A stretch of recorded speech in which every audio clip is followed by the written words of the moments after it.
Hello everyone. तो आज हम 11th क्लास ज्योग्राफी एनसीईआरटी का चैप्टर नंबर 8 वायुमंडल का संगठन तथा इसकी संरचना के बारे में पढ़ने वाले हैं। तो चलिए शुरू करते हैं।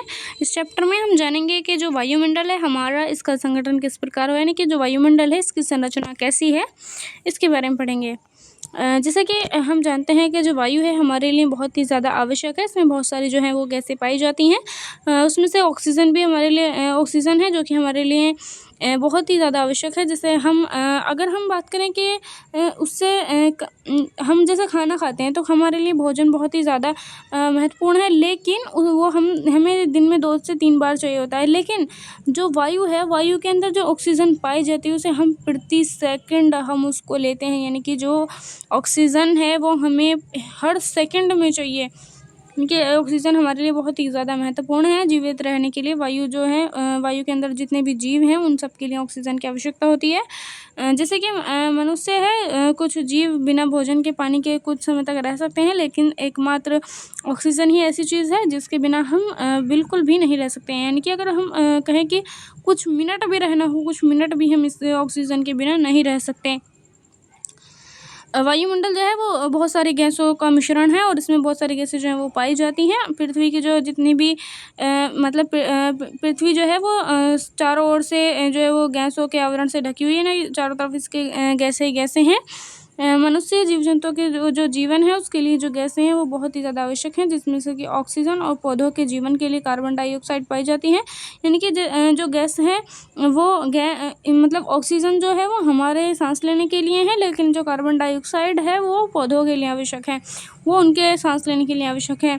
जो हमारे पृथ्वी का द्रव्यमान, मतलब जो वायु है वो वायु पृथ्वी के द्रव्यमान का अभिन्न अंग है तथा इसके कुल द्रव्यमान का 99% पृथ्वी की सतह से 32 किलोमीटर की ऊंचाई तक स्थित है। यानी कि जो वायु है वो पृथ्वी की सतह से लेकर के अगर हम ऊंचाई की तरफ की ओर बढ़ेंगे तो 32 किलोमीटर की ऊंचाई तक जो है वो वायुमंडल स्थित है। वायु जो होती है वो रंगहीन होती है, गंधहीन होती है, यानी ना ही तो इसका कोई रंग है ना इसकी कोई गंध है। तथा जब ये पवन की तरह बहती है तब हमें थोड़ी सी ये जो है वो महसूस होती है कि हाँ ये वायु चल रही है। वायुमंडल के संगठन की बात करें तो वायुमंडल जो है जिसमें कि गैसें, जलवाष्प और धूल के कण पाए जाते हैं। इसमें इस वायुमंडल में जो हवा है उसकी उपस्थिति मतलब गैसों का जो विवरण है इसके अंतर्गत पाया जाता है, जो वायुमंडल के निचले भाग में पाई जाती है। यानी कि जो ये जितनी भी गैसें हैं वायुमंडल का जो निचला भाग है यहाँ पर हमें मतलब कि महसूस होती हैं, यहाँ पर ये पाई जाती हैं। वायुमंडल की ऊपरी परतों में गैसों का जो अनुपात है इस प्रकार बदलता है, जैसे कि 120 किलोमीटर की ऊंचाई पर ऑक्सीजन की मात्रा नगण्य हो जाती है। इसी प्रकार जो कार्बन डाइऑक्साइड है एवं जलवाष्प है वो पृथ्वी की सतह से 90 किलोमीटर की ऊंचाई तक पाए जाते हैं। यानी कि जो है अलग अलग परतों में जो है वो ये गैसें हैं वो कम होती चली जाती हैं, यानी कि अलग अलग परतों में अलग अलग जो है वो गैसें पाई जाती हैं। गैस की बात करें तो कार्बन डाइऑक्साइड मौसम विज्ञान की दृष्टि से बहुत ही महत्वपूर्ण गैस है, क्योंकि ये जो गैस है ये क्योंकि सौर विकिरण के लिए पारदर्शी है लेकिन पार्थिव विकिरण के लिए अपारदर्शी है। ठीक है, यानी जो सूर्य की किरणें आती हैं इसके लिए तो सूर्य विकिरण जो होता है उसके लिए जो तो पारदर्शी होती है, लेकिन जो पार्थिव विकिरण होता है उसके लिए अपारदर्शी होती हैं गैस, यानी कि ये पार उसके अंतर्गत नहीं हो सकती। यह सौर विकिरण के एक अंश को सोख लेती हैं और इसके कुछ भाग को पृथ्वी की सतह की ओर प्रतिबिंबित कर देती हैं। ग्रीन हाउस प्रभाव के लिए पूरी तरह उत्तरदायी हैं। दूसरी गैसें जो होती हैं वो उनका जो आयतन है वो स्थिर होता है, जबकि पिछले कुछ दशकों से मुख्यतः जीवाश्म ईंधन को जलाए जाने के कारण जो कार्बन डाइऑक्साइड है उसके आयतन में लगातार वृद्धि हो रही है। इसने हवा के ताप को बढ़ा दिया है। ओजोन वायुमंडल का दूसरा महत्वपूर्ण घटक है जो कि पृथ्वी की सतह से 10 से 50 किलोमीटर की ऊंचाई के बीच पाया जाता है। यह एक फिल्टर की तरह कार्य करता है तथा सूर्य से निकलने वाली जो पराबैंगनी किरणें हैं उनको अवशोषित कर लेता है और उनको पृथ्वी की सतह पर पहुंचने से रोकता है। और मैं बात करूँ कि जो कौन कौन सी गैस हमारे जो वायुमंडल है इसके अंतर्गत कितनी मात्रा में पाई जाती हैं, तो नाइट्रोजन जो है नाइट्रोजन 78.8 यानी कि लगभग 79%। ऑक्सीजन जो है वो 20.95% यानी कि लगभग 21% ऑक्सीजन पाई जाती है। और argon 0.93%, carbon dioxide 0.036%, neon 0.02%, helium 0.0005%, crypto 0.001%, xenon 0.00009% और हाइड्रोजन जो है वो 0.00005% पाई जाती है वायुमंडल के अंतर्गत। यानी कि जो गैसें हैं, इतनी सारी गैसों का जो मिश्रण है वो हमारे वायुमंडल के अंतर्गत इस अनुपात में पाया जाता है। क्या आप कल्पना कर सकते हैं कि जो वायुमंडल है इसमें ओजोन जो परत है अगर वो अनुपस्थित हो जाए तो हमारे ऊपर इसका क्या प्रभाव पड़ेगा। तो ओजोन परत जैसे कि हम जानते हैं कि जो ओजोन परत है वो हमारे लिए एक सुरक्षा कवच का कार्य करती है। जो ओजोन परत है वो हमें जो सूर्य की पराबैंगनी किरणें होती हैं उनसे बचाती है। और अगर ये ओजोन परत कम हो जाए, ओजोन परत जो है वो पतली हो जाए या फिर ये ना हो तो क्या होगा कि जो मानव जीवन है वो खतरे में आ जाएगा और इसमें जैसे जो कैंसर जैसी बीमारियां होती हैं वो बहुत ज़्यादा बढ़ जाएंगी और बहुत ज़्यादा बीमारी आ जाएंगी जिससे मानव जीवन जो है वो ख़त्म होने के कगार पर भी आ सकता है। अब हम देखते हैं कि जो वायुमंडल है इसके अंतर्गत जलवाष्प जो है वो कितनी मतलब जलवाष्प किस तरह से पाई जाती है। जलवाष्प वायुमंडल में उपस्थित ऐसी परिवर्तनीय गैस है यानी कि परिवर्तित होती रहती है जो ऊंचाई के साथ घटती जाती है। गर्म तथा आर्द्र उष्णकटिबंध में यह हवा के आयतन का 4% होती है, जबकि ध्रुवों जैसे कि ठंडे तथा रेगिस्तानी जैसे शुष्क प्रदेशों में यह हवा के आयतन के 1% भाग से भी कम होती है। विषुवत वृत्त से ध्रुव तक जलवाष्प की मात्रा कम होती जाती है। यह सूर्य से निकलने वाले ताप के कुछ भाग को अवशोषित करती है तथा पृथ्वी से निकलने वाले ताप को संग्रहित करती है। इसी प्रकार एक कंबल जो होता है उसी की तरह कार्य करती है, यानी कि पृथ्वी को ना तो गर्म और ना ही अधिक ठंडा होने देती है, यानी कि बहुत ज़्यादा ना ही तो गर्म होने देगी और ना ही बहुत ज़्यादा ठंडा होने देगी। जलवाष्प वायु की स्थिरता और अस्थिरता होने में भी योगदान देती है। अब हम देखते हैं वायुमंडल वायु जो है इसके अंतर्गत धूल के कणों के बारे में कि किस तरह से पाए जाते हैं। ये वायुमंडल में छोटे छोटे कणों को भी रखने की क्षमता होती है। वायुमंडल में जो छोटे छोटे कण हैं वो भी इसके अंतर्गत रहते हैं। ये छोटे छोटे कण स्रोतों जैसे कि समुद्री नमक, महीन मिट्टी, धुएं की कालिमा, राख, पराग, धूल तथा उल्काओं के टूटे हुए कण से निकलते हैं। धूल कण प्राय वायुमंडल में निचले भाग में मौजूद होते हैं, फिर भी संवहनीय वायु प्रवाह इन्हें काफ़ी ऊंचाई तक ले जा सकता है।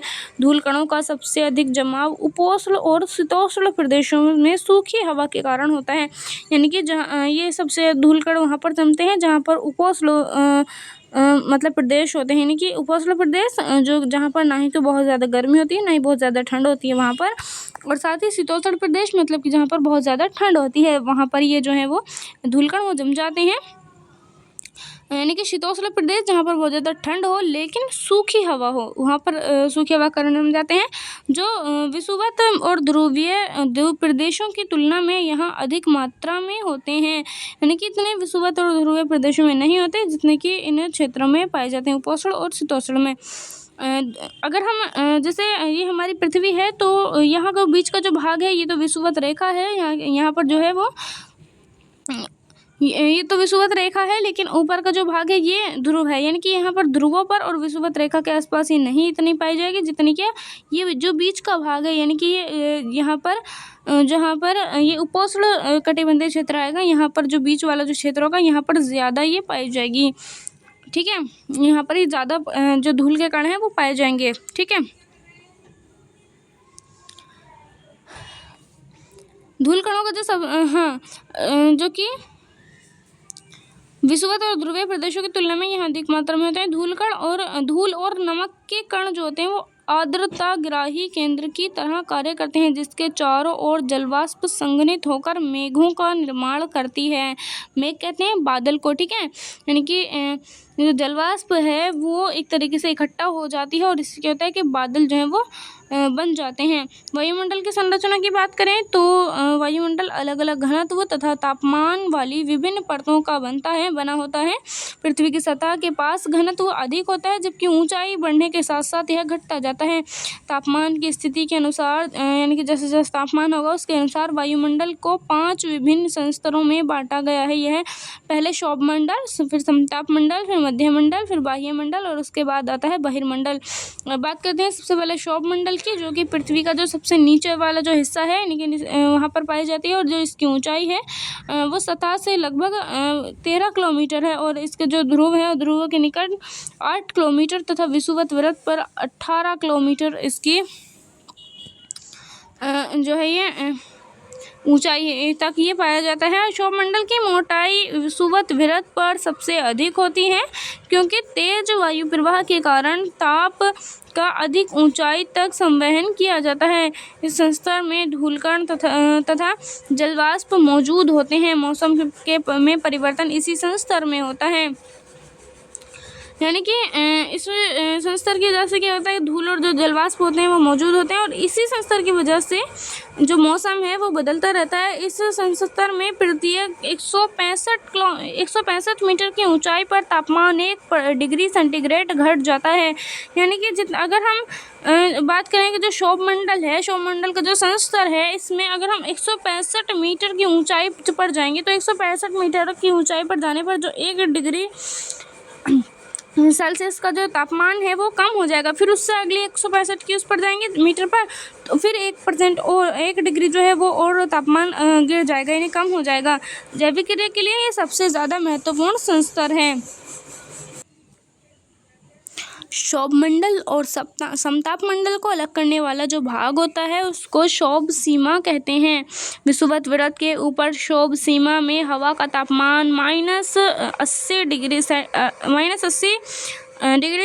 सेल्सियस और ध्रुवों के ऊपर -45 डिग्री सेल्सियस होता है। यहाँ पर जो तापमान है स्थिर होने के कारण इसे शोभ सीमा कहा जाता है। यानी कि जो विषुवत वृत्त है, विषुवत वृत्त के ऊपर जो शोभ सीमा होती है वो -80 सेल्सियस और जो ध्रुव होते हैं उसके ऊपर जो है वो -45 डिग्री सेल्सियस तक में तापमान होता है और ये जो तापमान है वो एकदम स्थिर है, यानी कि इससे ज़्यादा का जो तापमान है वो यहाँ पर नहीं होगा। इसी वजह से इसको शोभ सीमा कहा जाता है। समताप मंडल इसके ऊपर 50 किलोमीटर की ऊंचाई तक पाया जाता है। समताप मंडल एक महत्वपूर्ण लक्षण यह है कि इसमें ओजोन परत पाई जाती है और ये जो परत है वो पराबैंगनी किरणों को अवशोषित कर पृथ्वी को ऊर्जा के तीव्र तथा हानिकारक तत्वों से बचाती है। यानी कि जो सूर्य की पराबैंगनी किरणें आती हैं तो उसमें बहुत ज़्यादा जो है वो तीव्रता होती है और हानिकारक तत्व उसके अंतर्गत मौजूद होते हैं और ओजोन परत इसको पृथ्वी तक नहीं आने देती। मध्यमंडल समताप मंडल के ठीक ऊपर 80 किलोमीटर की ऊंचाई तक फैला है। इस स्तर में ऊंचाई जो है वो तापमान के साथ साथ कम होने लगती है और 80 किलोमीटर की ऊंचाई तक पहुंचकर ये -100 डिग्री सेल्सियस हो जाता है।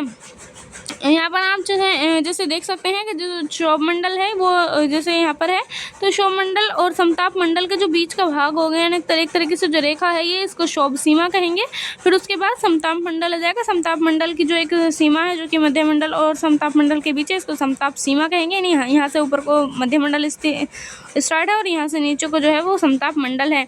इसी तरह से मध्यमंडल का है, मध्यमंडल से जो है पहला मध्यमंडल आएगा, फिर उसके बाद बाह्यमंडल से पहले का जहाँ तक जो मध्यमंडल है वहाँ की जो सीमा होगी एक तरीके से उसको मध्य सीमा कहा जाएगा। इसी तरह से जो है वो इसको बांटा गया है।